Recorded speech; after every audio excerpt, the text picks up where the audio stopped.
Well, yesterday, Rookie de Rorty, we won our first O Classico here over Porto with Benfica. Fingers crossed today we can back it up this time in the league. And then a tough test second up in the Champions League. We're away at Manchester City.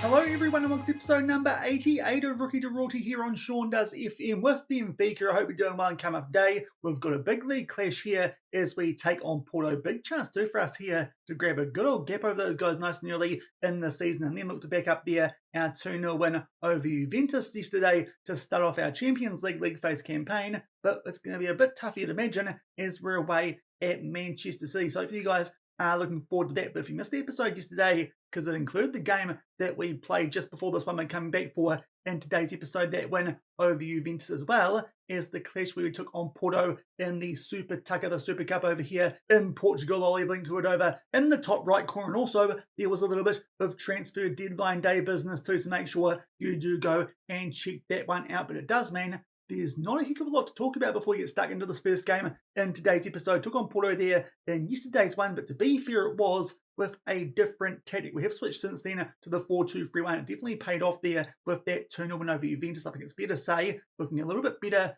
than what we were using before with that Porto win as well as what it did a couple of days ago against Club Brugge. I think near that so far the 4-2-3-1, it does pass the eye test, but a good chance now to see if it's actually an upgrade. Compare the score lines from that Super Tucker to this league clash, and we'll see if it is an upgrade indeed. But off the back of that 2-0 win there in yesterday's episode, quite hopeful that we can beat these guys again, especially while they are down, because so far this season in the league, they've not been that great. They're down in 7th, 3 wins, they've dropped points there, a draw with Chavez, and of course that loss to União de Lirio. So to be fair, based on recent form, we'd like to think here this is a team that we can beat, especially with our form so far here at Benfica. We are yet to lose a game, to be fair. Porto, they need this quite badly already. Got a 5-point gap over them. If we can win this one, even though it is away from home, an 8-point gap even this early in the season, that might make it a little bit of a 2-horse race for the title this year between us and the Sporting team, who actually weren't expected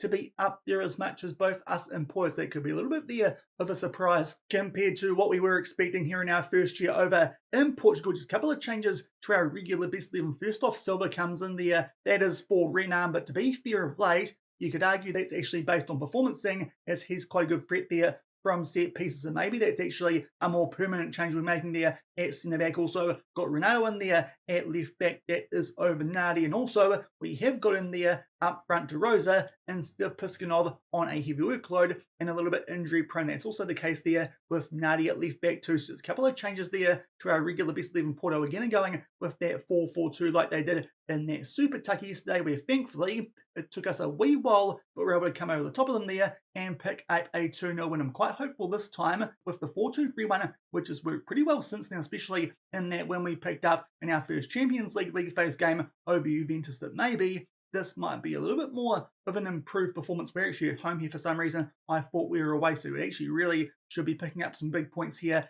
in this game. We take on both the big teams in this first half of the season in the league at home, so quite hopeful we can do well in these 2 games we've got coming up over the next couple of episodes, and thankfully get off here to an absolute flyer of a start. We find the Renato in some good space down our left-hand side. He picks out Kawamori, one of those changes that we did make in yesterday's episode in terms of our roles, moving him to a shadow striker instead of an advanced playmaker off the back of a 9-0 win off camera, which in the end didn't actually prove that useful because the 4-1-1-3-1 was still a little bit average, but this 4-2-3-1 is looking good with Luis moving from a ball-winning midfielder now to a deep-lying playmaker and a bit further forward, a bit more on the front foot. It feels like since we've made that change just 10 minutes in, we do take a 1-0 lead, as you'd expect, of course, now that I've realised that this is a home game. So hopefully here might be able to put the foot down and put Porto in some real trouble early this season, as I said before. May even make this a little bit of a 2-horse race. Nice through ball there too from Kawamori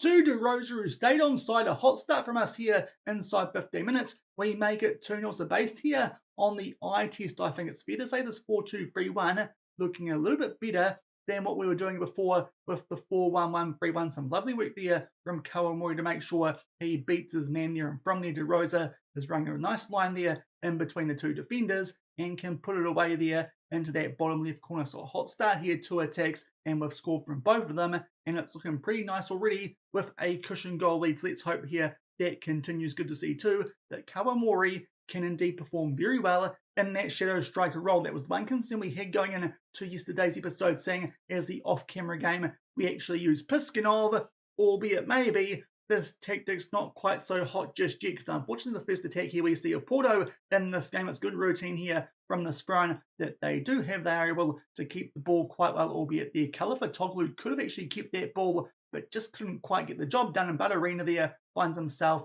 in a little bit of space inside the box and drills that one into the bottom left corner. So a pretty busy start here in the first half hour of this game already. It's 2-1, but thankfully we are still in front, so maybe not quite yet is this 4-2-3-1 not touchable in terms of what we're doing here with this Benfica team, trying to sort it out nice and early before we get stuck in our next transfer window, especially with now over £40 million that we can spend. Now, potential penalty here. I think Castillejo was outside the box this time though. Got this one wrong either yesterday or the day before. I think this time though it's just on the wrong side of the box. Indeed, that is the case. We'll see here if we get to view the free kick. We don't, but not too worried about that with this 2-1 lead that we do have. But ideally, would be nice here to just grab one more goal before half time and get our cushion lead back, because that strike there from Butterina has just made this game a little bit interesting again. It is indeed 2-1 going into half time. Unfortunately, Eden Husick not going too well in this one at right wing on a 6.4, so we'll take him off there for Matsoso. But to be fair, apart from that, pretty happy with how we've been looking in this game. Outside that one highlight for Porto, they did put the ball in the back of our net, but otherwise it's been pretty impressive. Matthias De Rosa, who we of course brought in from the New England Revolution, I think it was, in the MLS. He's been a very good backup striker, so at the moment, not going to be missing Piskunov if he's on a heavy workload. Early chance there from a free kick, but unfortunately does go just wide for us there. Not too sure if we picked out silver or not there from that one. It was quite a quick highlight, but not too much happening here. Early stages of the second half. We've got Kalafatoğlu going a little bit fairly on a 6.5. We'll just see if he eventually drops down there to a red heart. Obviously, the sooner too that we could grab a cushion goal, that would be quite nice, taking off some key players before that big Man City game that we do have coming up in only a couple of days' time. And now, Kalafatoğlu indeed drops down to a red heart. So Martinez can come on from a few other players out there on some quite deep yellow hearts, but seeing as most of them are doing well, we'll leave things as they are for now and make subs when we absolutely have to. And here's another, because Kawamori, who's been our man of the match so far with a goal and an assist, he drops down to a red heart for this game. We'll bring on Trincao. Was thinking that maybe we could try again there Piskunov in that role, but he's quite injury prone. Trincao, a new addition to the club, didn't get much playing time when back at Chelsea, so he definitely needs the game time here. Does the homegrown nation player a chance for him here from a free kick? Comes off the woodwork, but Castillejo, right place, right time to put that one away. And finally, we've got our cushion goal lead back here with only 10 minutes left, so surely it's another win here over Porto, and this one in the league, which could be a bit damaging for them. We could open up an 8-point gap now, but pretty lucky there that he was in that right place at the right time, because really that Trincao free kick was looking for the top left corner. Not too sure how the ball made its way out there to Castillejo in complete open space, but thankfully it did, and we make it 3-1. Good work there too, down our right-hand side, win that ball back as Porto. We're looking dangerous there from the restart, so hopefully going to hold on here to our 2-goal advantage off the back of this highlight. De Rosa here will find Matsoso down our right-hand side. Good block there on that cross, but thankfully do keep hold of the ball for Taz. We'll pull that back for Castillejo,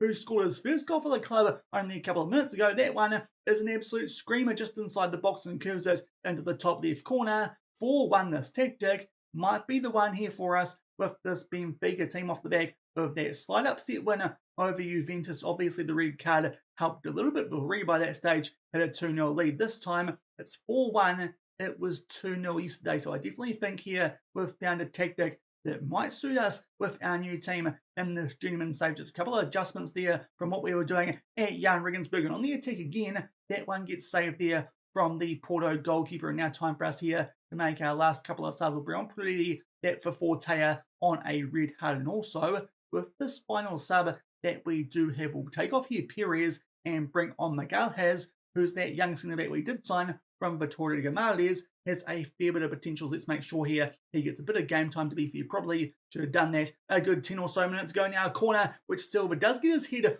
on the end of, but unfortunately today just not putting those in the back of the net. But to be fair, it's not proving too costly. And just before we make our way here into 4 minutes of added time, there is a highlight again. We are on the attack. Ronaldo there finds himself in a little bit of space down that left-hand side, some good marking. Then he takes on the shot, which unfortunately it goes wide, but he also looking like a very handy backup player for us there at left back when Nardi is on a heavy workload, which seems to be quite often for the young Italian left back, one of our biggest spends in the transfer window. But that is a very dominant display, and thankfully this time the scoreline, it kind of matches it. As I've said a few times now, I think this 4-2-3-1, it might be the tactic that we stick with here for the remainder of this season, at least, or until our form goes to absolute poop here with this Benfica team. But to be fair, with our squad quality compared to most teams in this Portuguese league, hopefully that's something that we won't have to deal with. But that is a big result. 2 wins over Porto in the 2-0 Clásicos that were played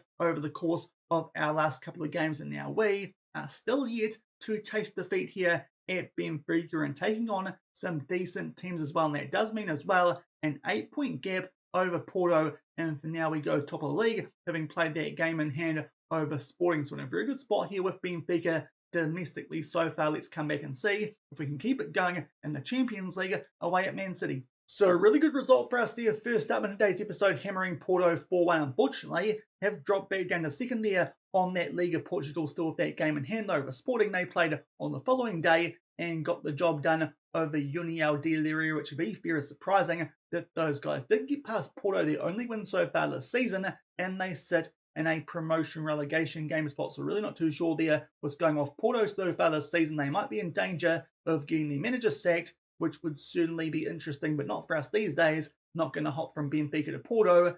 That would be all sorts of yuck, and they've just been beaten 3-0 by Real Madrid in the Champions League too. So hopefully that's not our fate coming up. But to be fair, we've got a pretty tough game here. Second up in today's episode, you can see the recent form there for this club every time they've taken on Man City so far. They've got battered, and that is with Vincent Kompany in charge there at the empty hut. So we'll see here how things do go. Obviously, it's City. They're right up there in the Premier League. They're only in second behind Arsenal, which honestly is a little bit embarrassing, but to be fair, it's still early, and they have picked up some good form off the back of an early loss there to Brighton before they did beat them in the EFL Cup, and they also did get past Arsenal in their first game of the Champions League as well. So to be fair, they might be the best team over there currently in England, despite the fact it doesn't quite show on that Premier League table. But of course, it will be a stacked squad. They've still got Haaland there as their captain and key player, and also the likes of Josko Gvardiol as well. So still a very strong team there at Man City, even with Vincent Kompany in charge there instead of Pep Guardiola. Those two did a bit of a swapsy a couple of years ago in the save. But we'll see if we can back up that good win we picked up yesterday over Juventus, but this time away from home, it could be a bit tougher. You'll see it there that Juventus have not got off to a good start or getting beaten this time by Barcelona, which to be fair is a little bit less embarrassing, but still they're not off to a hot start at all there are the Italian Giants. But a couple of changes here to our team from that previous game. We've got Peretti coming in there at right back for Fortier, as you can see there, on a heavy workload. Also, we've got Ronaldo in there at left back over Nardi still, as well as that Renan comes in instead of Perez on a heavy workload. As well as that, we've got Monsalvo in there in central midfield over Castillejo, unfortunately also on a heavy workload off the back of that double he picked up in that previous one over Porto. And also, we've got no central attacking midfielders who are fit for this game, so it does mean, like we did for the 9-0 win I picked up off camera before yesterday's episode, we're going to play Piskunov in that shadow striker role. We'll see just how well he does here, and a bit of a step up from that absolute rubbish team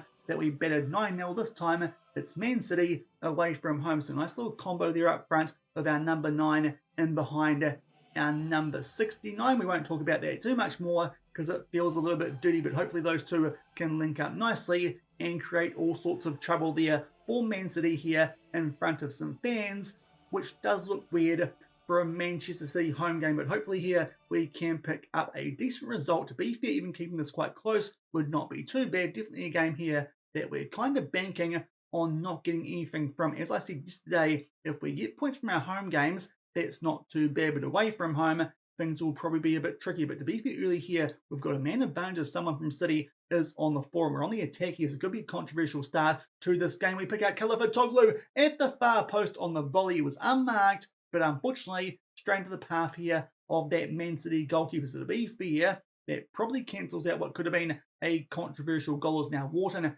takes that free kick, good little addition there in midfield for City, but thankfully actually intercept that ball there as they knock it about on the edge of their box. But unfortunately, we give it back, but then they give it back to us. So a little bit here of a helter-skelter start to the second highlight of the game. We're trying to mark, not doing a good job there though. Bazakos does get in behind a very promising, I think, Irish left winger, but thankfully Lunan comes up with a decent save. Apparently, he's picked up a minor injury, but nothing's popped up in terms of the down below tab, so we'll leave that for now. Don't want to sub up our goalkeeper in only the first couple of minutes. Good tackle there from Husic, which does bring that highlight to a close, and we keep it at 0. Also, both teams with decent chances early. The goalkeeper's actually stepping up here in the save for once. Lunan on a 7.0 as Louis picks up a yellow card. We can now get him to ease off tackles on that deep line playmaker role, but still probably going to want to take him off at half-time for Devia, who is sitting on our bench for this game. But so far, this first half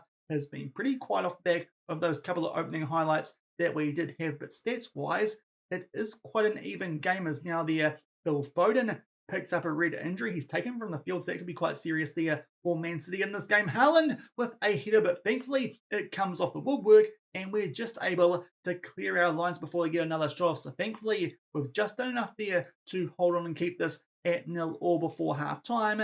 And indeed, we do get into the sheds at 0 also. We might make some subs here. Obviously, Louis on that yellow card will take him off there. And also, we've got Piskunov on a 6.8, which is good, but De Rosa is only on a 6.4. Kawamori, to be fair, was not in too bad a shape coming in to this game. Both him and Trincao are on a heavy workload, but Kawamori should be the better player, so we'll bring him on there in that shadow striker role and move Piskunov up top. And also Devia and Louis, as we suggested, with that yellow card that he picked up quite early. But honestly, I'm not too disappointed with how this is going. A point away against Man City would be a pretty decent start here to the Champions League off the back of that 2-0 winner we picked up yesterday when we did beat Juventus. So far, looking pretty good here with the slightly changed 4-2-3-1 that we've brought over from Jan Regensburg. And actually the first highlight here of the second half is a throw-in our favour on the halfway line. Renan there plays it to Devia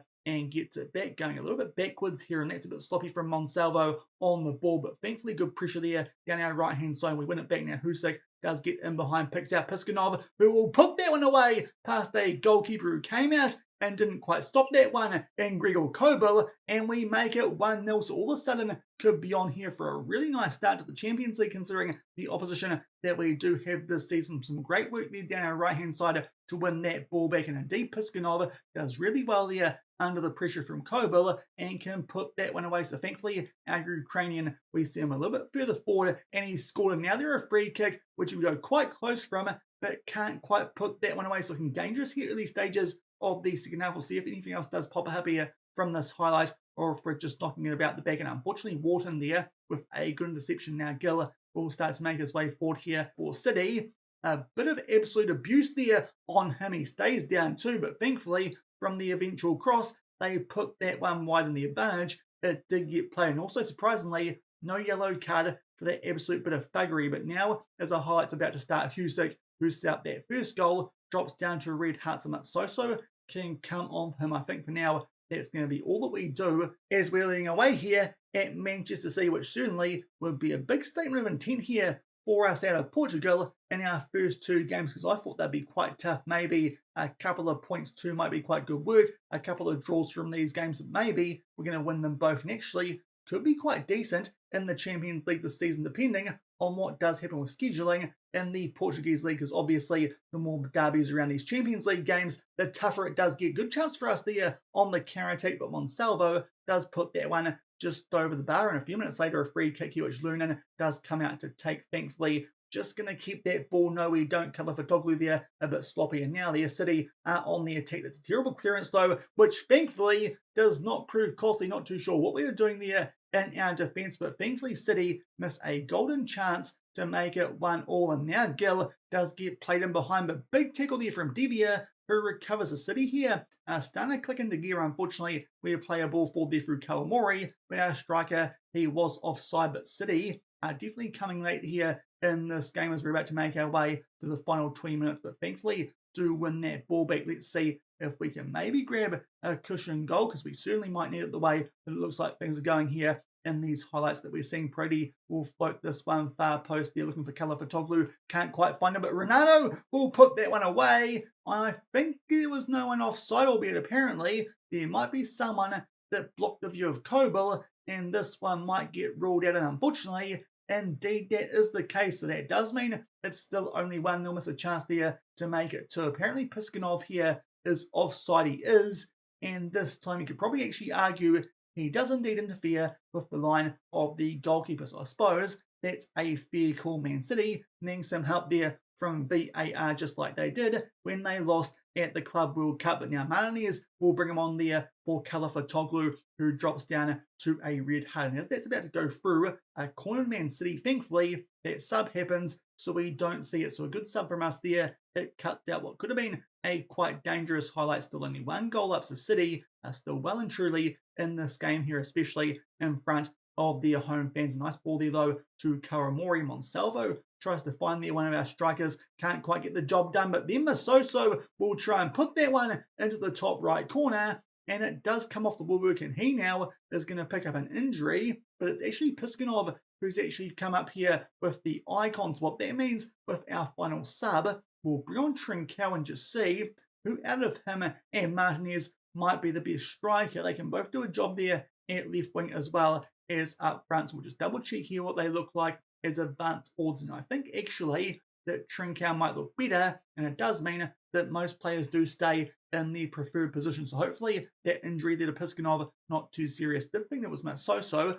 who did go down from that challenge off back of the shot that he did have off back of that sub there. Trincao coming on off front, a free kick to City, which thankfully they just put over the bar, but certainly they're getting on the front foot here in this game. So with 10 minutes left, it's time for us here to start time wasting ever so slightly. Our closest game here in this save for a little while, so need to use here some of our time wasting tactics. Is now almost make our way into the final 5 minutes. It's a free kick, but thankfully Wharton does an awful one there, so we can get back on the ball. One more goal would surely seal this result. Monsalvo will pick out their Puliti down our right hand side. Some nice work from him. He tries to find Trincao, but really not the aerial threat that we usually have there up front. Does some good pressing work, but unfortunately City here are going to keep hold of this ball. But that's a shocking pass, and Trincao does get in behind some wonderful footwork, but then he misses a target that should have been 2-0 and wrap things up. But now with only 5 minutes left, time for us here to lower our tempo and be more disciplined. And also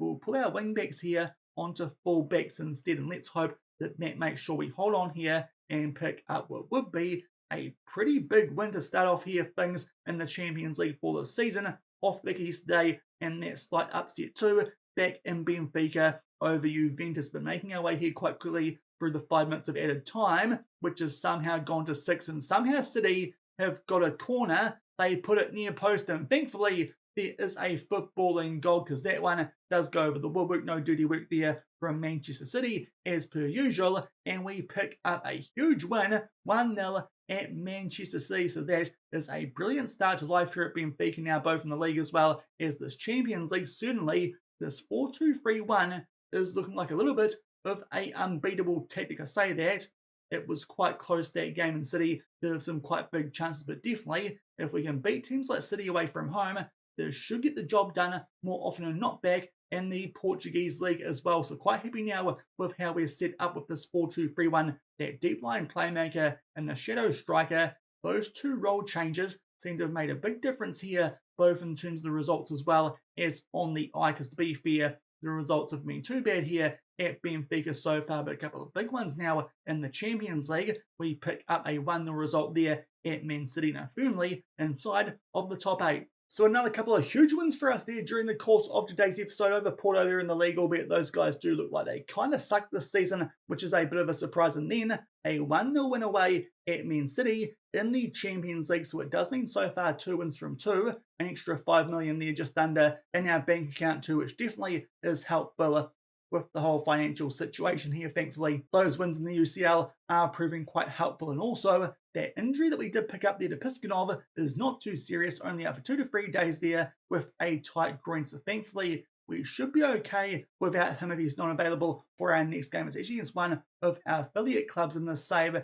in Alverca SAD, and they're doing quite well so far this season. They sit in third behind us and Sporting, but to be fair, that should be a team that we can beat. Not really too sure how they're doing so well. Don't even have the uniforms here in my graphics pack, so not too sure how they've actually ended up being quite a good team here in the first tier of Portugal, being one of our affiliates. But off the back of that, we do have a little bit of an international break, so a good chance for us there to recharge our batteries, and we'll come back tomorrow and take on that Sporting team who are currently looking like our big title threats here this season, despite what that season preview said. And also, we've got Ajax as well in the Champions League, which now really should be a quite winnable game based on our form so far, as well as the fact that that one is at home. But hopefully you guys enjoyed that episode there too. Big wins in both the league and the Champions League as well. So if you did, then do remember to go down below, leave a thumbs up on the video, and if you haven't done so already and are enjoying the series here on the channel, also make sure to hit that subscribe button and turn that notification bell on as well until tomorrow for that Ajax and that Sporting double. Thank you very much for watching. Keep on keeping on, and I'll see you then. Cheers.